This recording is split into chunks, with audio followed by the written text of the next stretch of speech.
이제 완연한 겨울이 왔는데요. 겨울이 오면 생각이 더욱 깊어집니다. 한 해를 마무리하고 한 해를 시작하는 시기도 이 계절에 있기에 우리가 앞으로 남은 인생을 어떻게 살아야 할지에 대해 고민하게 되는데요. 그 중에서도 노후의 행복을 위해서는 매년 연말 연초에는 꼭 해야 할 것들이 있습니다. 많은 의사들을 비롯하여 전문가들의 말에 따르면 겨울은 노인들이 특히나 주의해야 하는 시기라고 합니다. 60대 이전까지는 아무렇지 않다가도 70대, 80대가 되면 힘들어지는 경우가 있다고 하는데요. 먼저 우리가 행복하기 위해서는 건강이 정말 너무나도 소중합니다. 그런데 겨울의 시기에는 기온이 떨어지고 대기가 건조해지기 때문에 평소 관절이나 기관지가 좋지 않은 사람, 특히 노인들의 경우에는 건강 관리에 더욱 유의해야 합니다. 나이가 들어감에 따라 면역력과 신체 능력이 떨어지는 것이 사실이고, 추위로 움츠러든 몸이 자칫 미끄러운 눈과 빙판길을 만나 넘어지기라도 하면 골절로 인해 큰 부상까지 생길 수도 있습니다. 무엇보다 이 시기 건강 관리를 잘못하면 다음 1년간 고생할 수 있다고 하는데요. 오늘은 12월 연말부터 연초까지 추운 겨울에는 꼭 지켜야 할 것에 대해서 함께 알아보겠습니다. 구독과 좋아요, 알림 설정은 항상 큰 힘이 됩니다. 만성질환을 꼭 관리하라. 겨울철에는 사망률이 높아진다. 특히 노인의 경우 더 그렇다. 요즘은 나이 60대에서 70대 초반까지도 중년으로 본다. 하지만 신체 상태에 따라 사람마다 다를 수 있다. 70대, 80대부터는 신체 상태는 노년에 들어선 경우가 많다. 그래서 내가 만약 70대 이후 혹은 현재 80대, 90대라면 겨울철만큼은 건강에 각별한 신경을 쓰는 것이 좋다. 그것이 바로 행복한 노후를 보내기 위해서도 좋은 방법이다. 지금까지 보고된 연구 결과를 보면 겨울에는 심근경색 사망이 약 10%, 뇌졸중 사망이 약 20% 증가한다. 심근경색과 뇌졸중 등을 심뇌혈관 질환이라고 한다. 이것은 주로 고혈압, 당뇨병, 이상지질혈증, 담배, 비만 등이 원인이다. 겨울철에 이런 심뇌혈관 질환 사망이 늘어나는 이유는 체온을 유지하기 위해 혈압이 올라가고 심장이 더 많은 일을 하기 때문이라고 알려져 있다. 이외에도 혈액을 응고시키는 물질이 증가하고 콜레스테롤이 높아지며 비타민 D가 부족한 것도 이유로 꼽고 있다. 겨울에는 아무래도 활동량이 줄어든다. 그래서 따뜻한 집안에서 여러 가지 일을 하는 것이 좋다. 또 연말 연시를 맞이하여 음주가 늘어나 추위를 이기기 위해 더 많이 먹는 경향이 있다. 이것이 겨울철 심뇌혈관 질환 사망 증가의 원인이라고 많이들 말한다. 고혈압, 당뇨, 이상지질혈증, 흡연, 비만 등 위험 요인을 가지고 있는 노인은 특히 조심해야 한다. 노년의 행복을 위해서라도 겨울철만큼은 꾸준히 만성질환을 관리해야 하고 적절히 운동하고 식사 조절을 해야 한다. 당연히 담배는 끊는 편이 좋다. 고혈압, 당뇨, 콜레스테롤 수치가 높은 날은 동맥경화 자극이 되고 그렇지 않은 날은 자극이 되지 않는다. 따라서 운동과 식사 조절로 조절이 안 되면 약을 먹어서 조절하는 것도 하나의 방법이다. 만성질환에는 호흡기 질환을 예방하라. 폐렴은 면역력이 좋은 젊은 사람에게는 조금 성가신 질병 정도이지만 노인에게는 생명을 위협하는 심각한 질병이다. 암이나 만성질환자의 직접 사망 원인 대다수가 폐렴일 정도로 폐렴은 주요 치명적 질병이다. 따라서 나이가 들면 누구나 폐렴을 조심해야 한다. 그렇다면 폐렴을 비롯하여 호흡기 질환을 예방하려면 어떻게 해야 할까? 첫 번째로 금연을 해야 한다. 사실 호흡기 질환을 예방하려면 우선 금연이 필수다. 정부에서 금연 약물 비용을 보전해주고 있기 때문에 이 제도를 이용하여 금연하면 좋다. 누군가는 이렇게 말한다. 나이가 70세인데 이제 와서 금연한들 무슨 소용이 있냐고 말이다. 물론 금연을 가급적 어릴 때 시행해야 효과가 좋은 것은 사실이다. 하지만 나이가 많아도 금연을 하면 이점이 생긴다. 한 조사 결과에 따르면 금연 8년 후에는 뇌졸중 사망이 약 42% 감소하고 심장병 사망이 57%나 감소한다. 10년 후에는 암이 47% 줄어드는데 이 중에서도 특히 폐암은 약 80% 감소한다. 금연한 지 한 달만 지나도 기침, 호흡곤란, 감염 위험이 줄어들고 기관지 기능이 좋아진다. 실제로 행해본 사람들은 이것이 느껴지는 경우가 많아서 놀랍다고 말한다. 따라서 아무리 나이가 있어도 금연은 할수록 좋다고 보면 된다. 두 번째로 실내에 자주 있는 겨울철에는 실내 습기를 조절하는 것도 호흡기 질환을 예방하는 방법이다.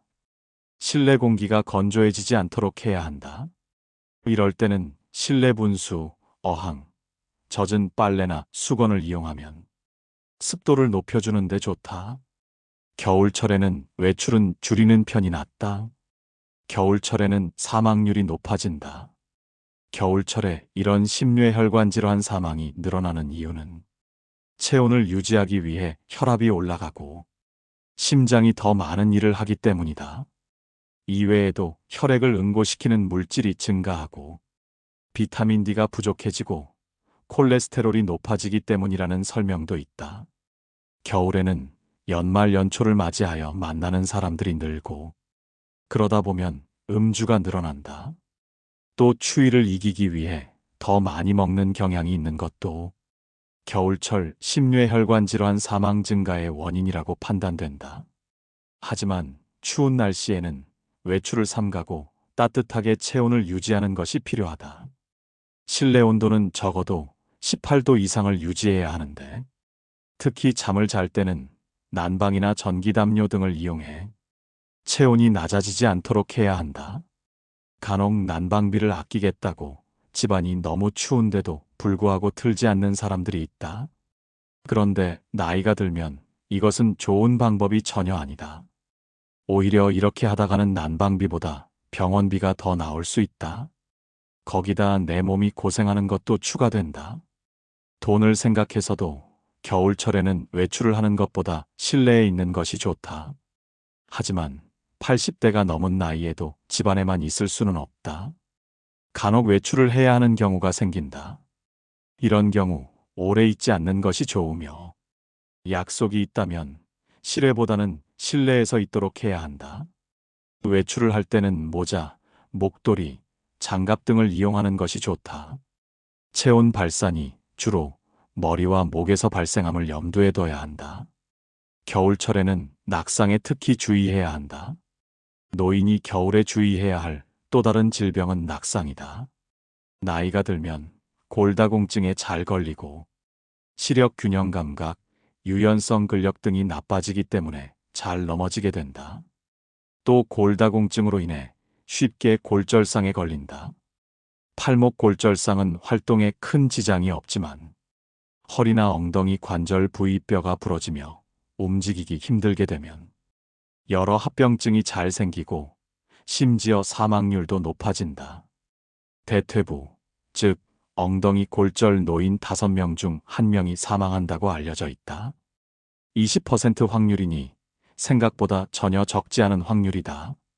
골절로 인하여 누워만 지내면 면역력, 근력, 심폐지구력 등이 낮아져 고혈압, 당뇨, 이상지질혈증 등 만성질환이 증가할 뿐만 아니라 치명적인 폐렴에 쉽게 걸릴 수 있기 때문이다. 또한 낙상골절로 누워있으면 욕창도 잘 생긴다. 욕창이 생기지 않으려면 자주 위치를 바꿔줘야 한다. 골절상을 입고 움직임이 줄어들면 근력 심폐 기능 등이 저하된다. 이렇게 되면 점차 일상 활동이 힘들고 귀찮게 될 수 있다. 이렇게 심리적으로도 나쁜 영향을 줘서 자신감이 떨어지고 우울증에 빠져 더욱 활동이 저하되는 악순환이 생길 수 있다. 따라서 골절상을 입은 경우에는 가급적 일찍 거동을 시작하는 재활 훈련이 매우 중요하다. 주위 가족이나 친지들이 낙상 노인을 격려하고 같이 활동해주는 등 꾸준한 관심이 필요하다. 낙상으로 인한 부상에 시달리지 않으려면 어떻게 해야 할까? 먼저 당연한 것은 넘어지는 것에 주의하는 것이다. 낙상으로 인한 부상에 시달리지 않으려면 우선 넘어지지 않아야 한다. 미끄러운 지역, 특히 응달이 진 곳은 피해야 한다. 겨울철에는 눈도 많이 내린다. 눈이 얼게 되면 미끄러운 경우가 많고, 이것은 노인은 물론이고 젊은 사람 역시 감당해내지 못하는 경우가 많다. 겨울철 빙판길에서 넘어지는 사고로 인하여 병원 신세를 지는 사람도 적지 않다. 그래서 눈이 많이 오는 날은 당연하게 외출을 하지 않는 것이 좋다. 겨울철에는 평소에도 신발에 미끄럼 방지 기능이 있는 것을 신는 것이 좋다. 그리고 많은 낙상 사고가 의외로 집안에서 발생하기도 한다. 그렇기에 욕실이나 화장실 물길을 조심해야 한다. 이때 미끄럼 방지 매트를 깔면 도움이 된다. 실내는 어둡지 않게 조명을 밝혀야 하고, 바닥에는 걸려서 넘어질 수 있는 물건이 없도록 잘 정리해 주어야 한다. 무엇보다 꾸준한 운동으로 근력, 근지구력, 유연성, 균형 감각을 다지는 것이 좋다. 이것은 노년의 건강과 행복한 생활을 유지하는 방법이다. 어쩔 수 없이 넘어지는 경우에 버틸 수 있으면 덜 다치게 된다. 이러기 위해서는 근력, 근지구력, 유연성, 균형 감각 등이 있어야 하는데, 이는 평소 꾸준한 운동으로 단련이 된다. 걷기나 계단 오르내리기 등 전신 운동을 하면 자연히 좋아진다. 물론 근력이나 균형 감각이 많이 약한 사람, 낙상이나 발목 부상이 있었던 사람들은 좀 더 적극적인 재활 훈련을 받는 것이 좋다. 집에서 할 수 있는 간단한 방법도 있다. 바로 한 발로 서서 기마 자세를 한 뒤 무릎을 구부렸다 펴는 운동이다. 넘어지지 않도록 의자나 책상 등에 손을 가볍게 짚은 상태에서 운동하면 좋다. 이때 무리를 하지 않고 가볍게 해주는 것이 필요하다. 그리고 넘어지더라도 골절상에 걸리지 않으려면 골다공증을 관리해야 한다. 검사 결과 약을 먹을 정도로 심하면 약의 도움을 받아야 한다. 또한 유제품을 섭취하고 비타민 D를 생성하는 활동을 해주는 것이 좋다. 평소 칼슘이 많이 들어있는 우유, 치즈, 버터 등 유제품을 많이 먹는 것은 노년의 건강과 행복을 유지하는 데 도움을 준다. 이때 멸치와 같은 잔뼈 생선을 즐겨 먹는 것도 좋다. 밥상에 이것들을 올려보는 것이다. 그런가 하면 하루 15분 이상 햇볕을 쬐는 것도 필요하다. 창문을 열어 잠시 빛을 받고 환기를 시켜서 비타민 D 생성을 높이는 것도 중요하다. 무엇보다 핵심은 비타민 D를 생성하는 것이기에 비타민 D가 내 몸에 부족한지 알아보고 비타민 주사를 맞거나 영양제를 활용하는 것도 괜찮은 방법이다. 나이가 들수록 먹는 것에 신경을 써줘야 한다. 그 중에서도 숭늉을 챙겨 먹어라. 숭늉에는 뭔가 특별한 것이 있다. 간혹 항암제를 맞다가 아무것도 먹지 못하는 사람들이 있다. 물을 삼키지 못하거나 삼킨다 해도 즉시 토하는 바람에 치료가 중단되고 결국 죽는 날만 기다리는 신세가 된 환자들이 찾아온다. 환자복을 입고 링거를 꽂고 휠체어를 탄 채로 온다. 이들은 물이라도 한 모금 시원하게 마시다가 죽는 게 소원이다. 이들에게 비방을 처방해주면 며칠 후에는 웃으면서 걸어서 등장하는 경우가 있다. 그렇다면 비방은 무엇일까? 바로 시커먼 숭늉이다. 허준의 동의보감에도 누룽지보다 태운 밥이 소화에는 더 좋다. 태운 밥을 그냥 먹기보다는 밥을 끓여 건더기는 버리고 국물만 먹는다고 적혀 있다. 항암제는 우리 몸에 굉장히 좋지 않다. 부작용으로 머리카락이 빠지고 체중이 빠르게 줄어든다. 계속 구역질이 나고 음식을 먹을 수 없다. 특히 몸속에 독소가 꽉 차게 된다. 이 독소를 없애는 게 급선무다. 해독에 가장 좋은 게 미세한 탄소 분말, 카본 블랙이 주재료인 시커먼 숭늉이다. 카본 블랙은 몸속의 불순물과 결합하는 성질이 있다. 따라서 시커먼 숭늉을 마시면 몸속 불순물을 흡착하여 몸 밖으로 빼내어 혈관을 깨끗하게 만들 수 있다. 현대인에게 제일 무서운 병은 암과 중풍이다. 이 병들은 다 혈관이 지저분해져서 생긴다. 그런데 숭늉을 먹으면 검은색 숭늉이 혈관을 깨끗하게 하고 혈액을 맑게 하는데 큰 역할을 한다. 항암 치료를 받다 기력이 없는 사람은 음식은 커녕 물도 넘기기 어렵다. 이때 화타식 숭늉을 마시면 기력이 돌아오고 음식을 먹을 수 있다. 화타식 숭늉, 시커먼 숭늉 만들기. 1. 귀리 볼이 되도록 겉껍질을 벗긴 뒤 백미를 자기 취향에 맞게 섞어 밥을 짓는다.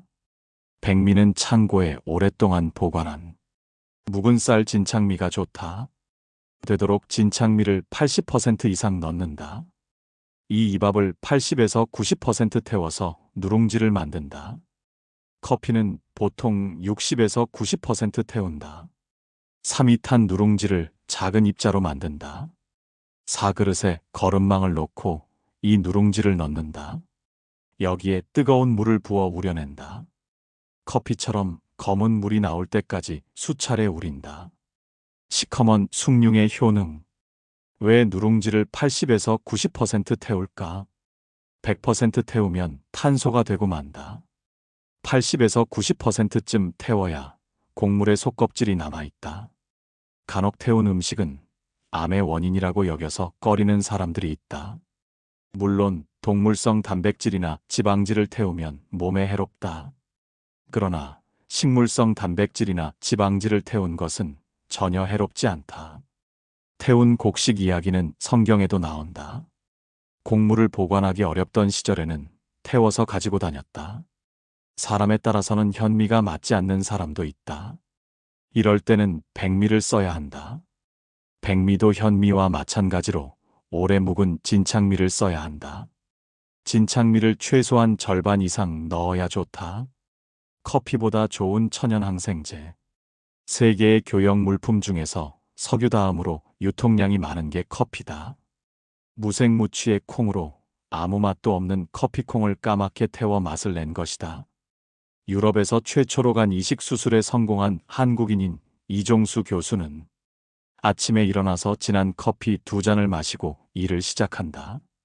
속이 쓰릴 때는 우유를 타서 마신다. 수십 년을 그렇게 해왔는데 속이 깨끗해지는 느낌이 든다고 한다. 일본인들은 계피와 생강을 끓인 물에 커피를 타서 마신다. 암 환자에게도 도움이 된다고 여긴다.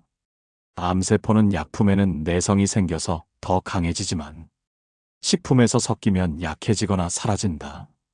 하지만 커피는 성분이 차니 뜨겁게 끓인 계피 생강물을 섞어 마시는 게 더 좋다. 암세포는 찬 것에는 활성화되고 뜨거운 것에는 활동을 멈추거나 사라지기 때문이다. 아침마다 계피 생강물에 숭늉을 섞어 200cc 마신다. 여러 사람에게 권하고 있는데 특히 당뇨병 환자나 간 위가 나쁜 사람, 신장병 환자에게 큰 도움이 된다. 물론 커피보다 진창미로 만든 숭늉을 먹는 게 훨씬 몸에 좋다. 위궤양이나 역류성 식도염을 개선하는 특효약이기도 하고 독감 예방에도 효과적이다. 숭늉으로 입안을 헹구고 마시면 감기는 물론이고 입병이나 위장병도 사라진다. 한마디로 숭늉은 최고의 천연항생제다. 인공항생제는 세균에 대한 내성을 키우고 인체의 면역력을 떨어뜨리지만 천연항생제는 인체 미생물과 아주 친밀한 관계를 맺으면서 못된 세균을 죽이고 면역력을 키운다. 약을 아무리 먹어도 좋은 음식을 먹는 것만 못하다는 말이 있다. 음식으로 고칠 수 없는 병은 약으로도 고칠 수 없다. 질병 치료의 첫 단계는 올바른 음식이고 그 음식의 핵심이 숭늉이다. 어느 질병이든 일단 화타식 숭늉을 먹어 몸에 독소를 배출하자. 그렇게 해서 혈관을 청소하자. 이것이 질병에서 벗어나는 첫걸음이다. 스트레스를 잘 해소하는 것이 행복의 첫걸음이다. 사실 노년의 행복을 위해서는 스트레스를 받지 않는 것이 가장 좋다. 그리고 스트레스가 좋지 않다는 것은 누구나 알고 있다. 그런데 사람들은 이렇게 말한다. 어떻게 스트레스를 안 받고 생활할 수 있나요? 어찌 보면 맞는 말이다. 인간이 살아가면서 여러 활동을 하는데 이에 있어서 외부적인 자극이 들어오는 것은 필연적이다. 이때 외부적인 자극들이 나에게 좋지 않은 영향을 끼치는 경우가 많다. 그렇게 되면 스트레스를 받는다. 내가 억제할 수 없는 상황들도 있고 우연한 상황들도 있기 때문이다. 예를 들어 나이가 들수록 여러 가지 병이 찾아온다. 특히 심각한 병의 진단을 받거나 계속된 관리가 필요한 병에 걸렸다는 사실을 알게 되면 혼란스럽다. 심지어 분노까지 치밀어 오르는 경우가 많다. 그런데 이것은 자연스러운 현상이다. 내가 이상한 것이 전혀 아니다. 이때 중요한 것은 잘 해소하는 방법이다. 그러기 위해서는 명상을 하는 것이 필요하다. 이 말은 명상을 통해서 호흡을 다스리라는 것이다. 병이란 진단을 받으면 누구나 머릿속이 복잡하다. 남들은 건강한데 자기만 아프고, 남들은 행복한데 자기만 고통스럽다고 생각한다. 모든 것이 분노를 자아낸다. 하지만 남들도 가까이서 보면 성한 사람 없고, 자세히 살펴보면 고통 없는 사람이 없다. 분노를 다스리려면 어떻게 해야 할까? 내 주변에 무수히 많은 분노 유발자들을 내 의지로 다 바꿀 수 있을까? 아니다. 절대로 불가능하다. 그렇다면 나를 바꿔야 한다. 바꿀 수 없는 상대, 그것도 엄청나게 많은 상대를 이기겠다면서 애쓰지 말고 나 자신부터 바꾸면 된다. 이럴 때 명상을 하면 행복과 사랑의 감정을 만들어내는 뇌신경 물질이 많이 분비된다. 남의 말에 귀 기울이지 말고 텅 빈 마음, 담담한 마음으로 세상을 바라보자. 분노나 번뇌 속에 빠져 있는 한 개밥의 도토리 신세다. 그래서 더욱 명상과 들숨보다 날숨을 길게 하는 출장식 호흡이 필요하다. 출장식 호흡으로 마음을 다스리자. 마음을 다스리는 일은 가만히 앉아서 명상에 잠기거나 참선을 한다고 되는 게 아니다. 번뇌, 분노, 집착, 고민을 극복하려면 어느 정도는 몸을 고단하게 만들어야 한다. 건강한 사람이라면 강도 높은 노동이나 운동을 하겠지만 중환자는 힘들게 걷는 것만으로도 충분히 중노동이다. 중환자는 천천히 걷되 출장식 호흡을 하는 게 가장 좋다. 손가락을 꼽아가면서 호흡수를 헤아리다 보면 고민과 망상 같은 머릿속 잡념을 비울 수 있다. 시간이 없다면 아침에 일어나서 30분, 잠자리에 들기 전에 30분간 앉아서 출장식 호흡을 해도 좋다. 걸으면서 하는 것도 하나의 방법이다. 호흡은 걸음을 걷는 동안 4초간 내쉬고 두 걸음을 걷는 동안, 즉 2초간 들이마신다. 들이마실 때는 우주의 모든 기운이 모두 내 몸에 들어온다는 느낌으로 깊게 숨을 쉰다. 고혈압 증세가 있다면 5초간 내쉬고 2초간 들이마신다. 저혈압이 있다면 3초간 내쉬고 2초간 들이마신다.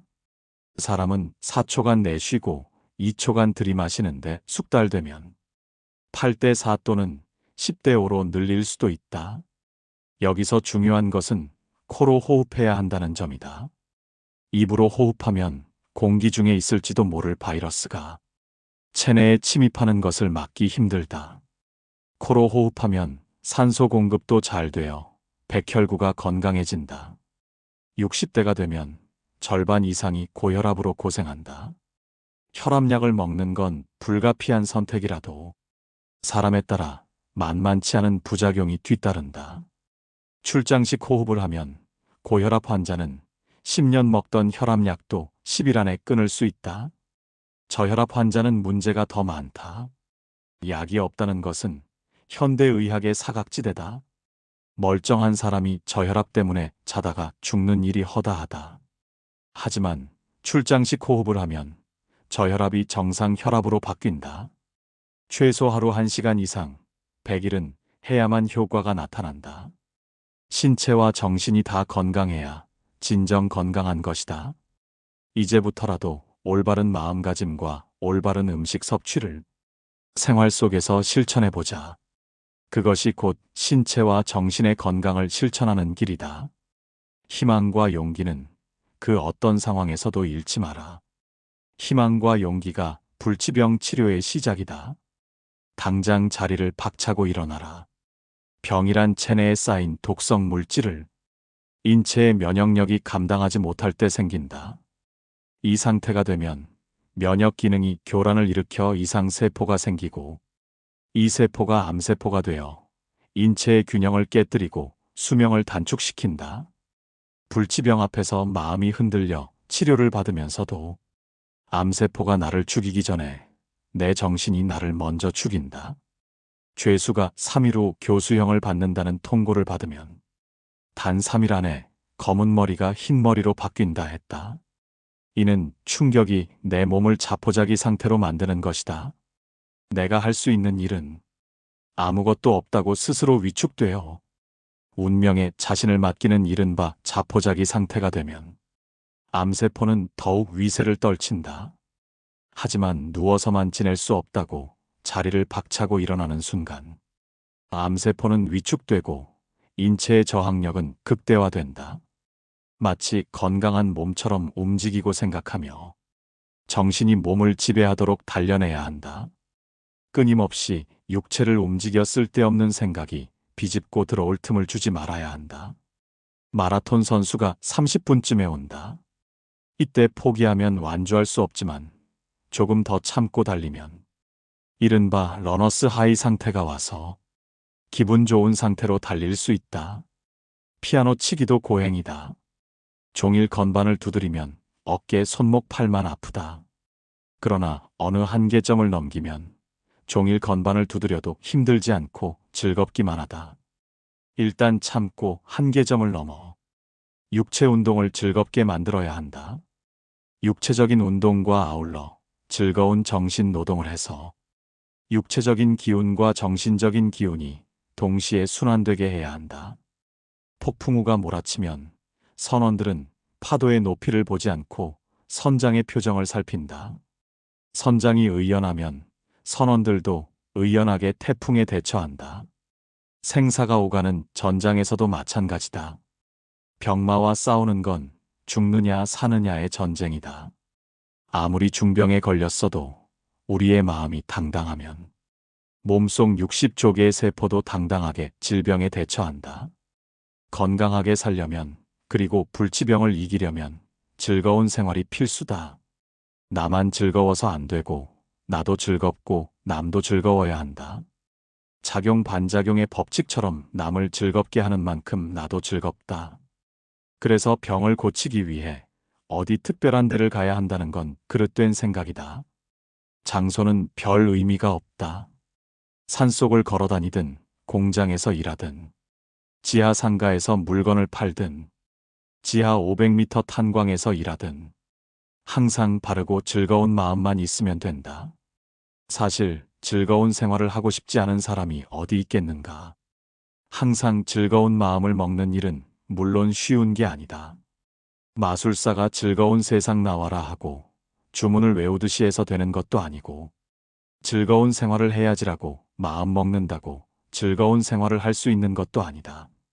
수행하는 스님은 고행을 통해서 즐거운 생활과 같은 상태에 든다. 생각이 아닌 끊임없는 육체적 고행을 통해서 고고한 정신세계로 옮겨가는 것이다. 마음을 비운다는 것은 입이나 마음만으로 되는 게 아니라 육체를 끊임없이 담금질함으로써 얻을 수 있는 어려운 경지이다. 스님은 고행을 통해서 속세의 일반인은 치열한 생활을 통해서 즐거움을 얻는다. 누구는 산을 다니며 산속의 풀을 뜯으면서 즐거움을 얻고 누구는 도시에서 직장을 다니거나 자영업을 열심히 하면서 즐거움을 얻는다. 즐거운 생활을 할 수 있는 공간은 사람마다 제각기 다르다. 절망과 불안에 쌓여 있는 마음이 희망과 용기로 타올라야 한다. 희망과 용기는 죽음과 목숨을 건 처절한 싸움 끝에 얻는 것이다. 희망과 용기. 이것이 행복한 노년을 보내고 건강하게 사는 핵심이라는 것을 꼭 유념해야 한다. 행복한 노년을 위해 올 겨울에는 앞서 말한 것들을 꼭 실천해야겠습니다. 이것이 내 건강도 지키고 행복도 유지하는 방법이니까요. 이상으로 인생의 지혜였습니다. 항상 여러분의 행복한 노년 생활을 응원합니다. 여러분이 행복과 건강을 위해 실천하고 계시는 것들을 댓글로 말씀해 주시면 많은 분들께 도움이 될 것입니다. 구독과 좋아요, 알림 설정은 항상 큰 힘이 됩니다. 오늘도 감사합니다. 행복하세요.